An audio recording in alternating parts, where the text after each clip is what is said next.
সাভার পৌর এলাকায় bank colony মহল্লায় শাহিন নামে এক রং মিস্ত্রিকে গুলি করে হত্যা করেছে দুর্বৃত্তরা। এই ঈদে জামা জুতো অ্যাক্সেসরিজের ডিসকাউন্ট।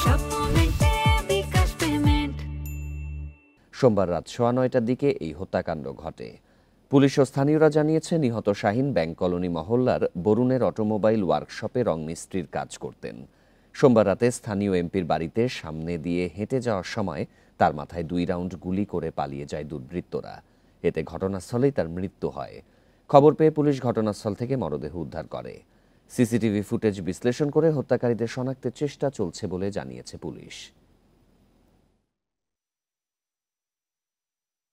আমার বলার বউ আমার ফোন দিয়ে কইছে যে আমার আপনার সারা কেমন নাই, বাবা আপনার সারা কেমন নাই, তো আপনার ছেলে গুলি করছে, গেটের বাইরে যে গুলি করছে। বাসায় যাইতেছিলাম, তখন আমার ওর ছোট ভাই, আমার যে ছোট ভাই, ও ফোন দিল, বললো যে ভাইরে গুলি করছে। তাৎক্ষণিক আমি ছুটে আসলাম।